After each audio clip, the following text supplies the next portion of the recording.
ดขอคนละ1 ไลค์ 1 แชร์เพื่อเป็นกำลังใจให้คนลาวเฮาเน่มื้อนี้แอดกลับมาที่งานฮักกินฟู้ดฟันแฟร์บายเชฟเดย์ตั้งใจมารีวิวให้ฮั่นคนลาวโดยเฉพาะเพราะเห็นว่ามีหลายฮั่นเลยนะที่เป็นแต่แซ่บและก็น่าสนใจเริ่มแรกแฮกมันแม่นฮั่นมีเดียมดาร์กฮั่นเพิ่นนี่จะเด่นเรื่องมัทฉะและก็โกโก้แต่ว่าแอดกับเจน่ะมาดึกแล้วก็เลยจัดเป็นบราวนี่แทนซะก่อนใหญ่นุ่มรสชาติหวานมันเข้มข้นแบบพอดีแซ่บต้องไปลองอยู่ติดกันก็จะแม่นฮั่นเดอะสปินเตอร์ส่วนหลายแอดจะมักสั่งเป็นเมนูทาโก้บางเอิญมาถึงตอนเพิ่นกำลังเฮ็ดเมนูเบอริโต้พอดีใส่เครื่องใส่ธัญพืชใส่ซีสให้แบบแน่นๆเป็นแต่แซ่บดีก็ล่ะต่อมาก็จะแม่นฮั่นมามูมาลูทีเด็ดของฮั่นนี่ก็จะแม่นสาเขียวและสาไทยที่มีรสชาติเข้มข้นแบบบ่คือไผได้ยินว่าช่วงนี้เพิ่นมีเมนูออกใหม่ก็เลยอยากมาลองชิมซึ่งจะเป็นเมนูบวยปันใส่กับน้ำโคลารสชาติจะออกส้มๆหวานๆเค็มนิดหน่อยแซ่บซุ่มคอดีได้ยินว่าเพิ่นเปิดขายเฟรนช์ฟรายพร้อมเดี๋ยวห้อมหน้าแอดจะมาให้ข้อมูลเด้อข้างๆกันก็จะแม่นฮั่นลาซามะเขือหัมมาฮั่นนี่ปิ้งมะเขือแซ่บพอค่ากะลอแอดกับเจดมักแวะมากินปิ้งมะเขือฮั่นเพิ่นเป็นประจำ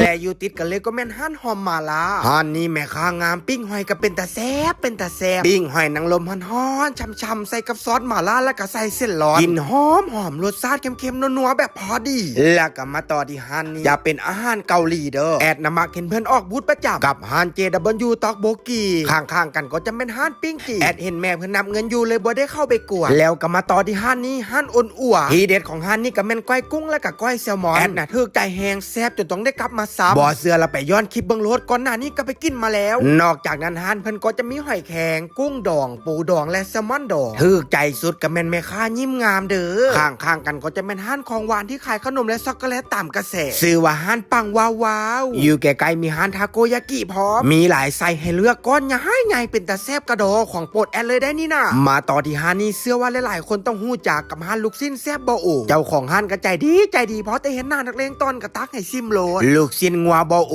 นวลใหญ่ๆทอดใหม่ๆฮ้อนๆมันก็แซ่บสุดยอดล้นแล้วทุกคนอย่างต่อไปก็เจอกับฮั่นนี่ฮั่นปูมินน้ำปันและน้ำส่งส่วนนี้มันฮั่นคว้ารส1เป็นฮั่นของคนไทยเด้อเพิ่นจะขายเป็นกุ้งลวกมีทั้งแบบแกะเปลือกและบ่ได้แกะกล่อง1 200,000กีบได้บักกะหลายเจ๊จัดมาแล้วกล่อง1คุ้มแหงส่วนใครที่อยากกินข้าวขาหมูและข้าวมันไก่แซ่บๆก็แวะมาได้ที่ฮั่นสอนทิพย์ข้าวมันไก่และใครที่อยากกินต้มหอยแซ่บๆมีทั้งแบบต้มและก็แบบปิ้งแนะนำเลยฮั่นสารพัดหอยแซ่บแล้วก็มาต่อกันกับฮั่นอาลีแอดขอสารภาพเลยว่าขนมที่เห็นอยู่ทั้งหน้านี่แอดบ่ฮู้ว่าชื่อหยังฮู้แต่ว่าเป็นตาแซ่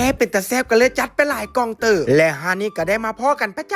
ำกับฮั่นบ้าบินมะพร้าวอ่อนเพิ่นมาขายอยู่ที่ไอเตและอยู่ใกล้ๆกันก็จะเป็นฮั่นตำแซ่บนาเต่าพร้อมด้วยฮั่นอเล็กย้ำหอยนางรมเอาเป็นว่าฝากไปอุดหนุนฮั่นคนลาวเฮาแน่เด้อเพิ่นมาลงบูธขายอยู่ที่งานฮักกินฟู้ดฟันแฟร์บายเชฟเดย์ตั้งแต่วันที่11จนถึงวันที่20เมษายน2025จุดพิกัดลานด้านหน้าห้างเวียงจันทร์ไลท์เซ็นเตอร์ข้างๆกับคิวรถเมล์ตลาดเซาฮันเดอร์